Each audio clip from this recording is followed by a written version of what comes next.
Morning, Barry Bryson here. Thank you for joining me for another 5 good minutes with the Word.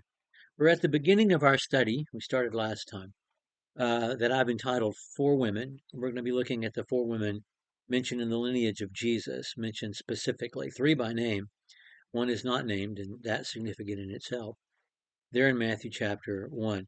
Last time we were together, we talked about lineages, genealogies, and we compared and contrasted Matthew's and Luke's, and we said Matthew's is particularly a Jewish genealogy, linking Jesus both to David and to Abraham, because he's the fulfillment of those eternal covenants God made, one with Abraham to bless all humanity through his seed, and with David that his throne would never end.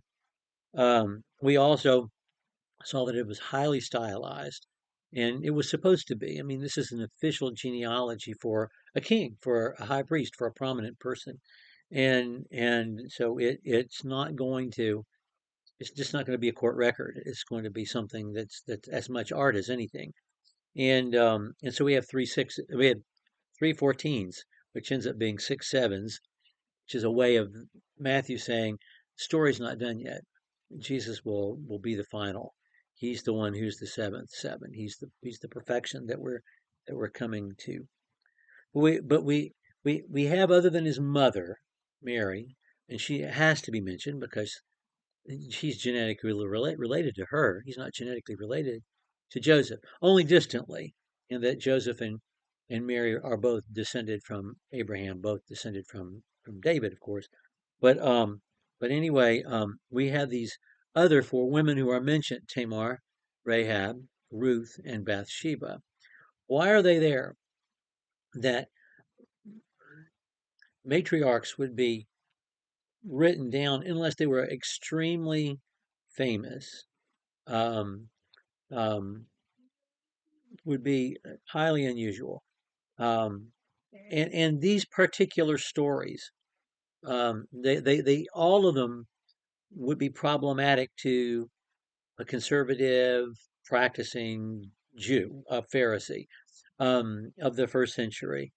All of them would make them cringe a little and say, "Why did you have to mention that? Why did you bring this story up?" And yet Matthew does. He makes sure he mentions these women. That's why we want to study them. And they're only in a few verses together, and they connect Abraham to David. So we have Abraham's great grandson, Judah, fathering a child through Tamar. And Judah, of course, Judah is the father of David, the father of Jesus. So we have that story, and then to David's own child, Solomon being born to Bathsheba. So in that slip of time, we have all four of these women mentioned. Um, these we know their stories because they're told to us in detail in the Old Testament, and we're going to be looking at them. And they are complicated. Every one of these women and every one of these stories bring themselves a complication, and we're going to be talking about that as we look at each one individually. When we think about these women, for three of the four, the stories involve sexual intrigue and ickiness in some way or another. Rahab is a prostitute. That's what she is. Tamar pretends to be a prostitute to get her father in law to sleep with her. And then there is everything that David did to and with Bathsheba. And she's not presented in this account as having any kind of agency. Um, we don't have that with Ruth. But what we do have with Ruth is the fact that she's a foreigner. In fact, three of these women are foreigners. Tamar is a foreigner, Rahab is a foreigner, and Ruth is a foreigner. Bathsheba, when David sleeps with her, is married to a foreigner. So we have all of that going on.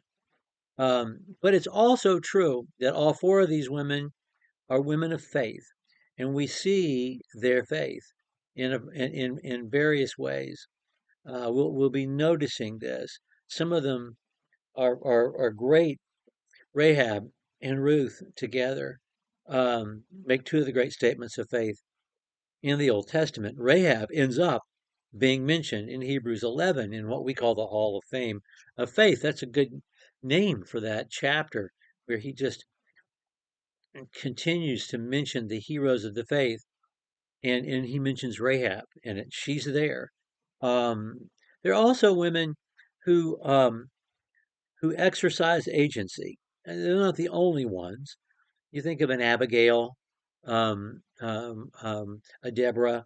There are many women in the Old Testament who, in a very patriarchal society where they were resources for their fathers and then their husbands, and not fully considered equal human beings.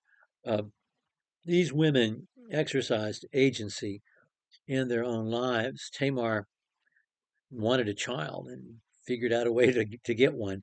Rahab hid the spies and said, "I need you to save my family." And she was. Ruth, heavens.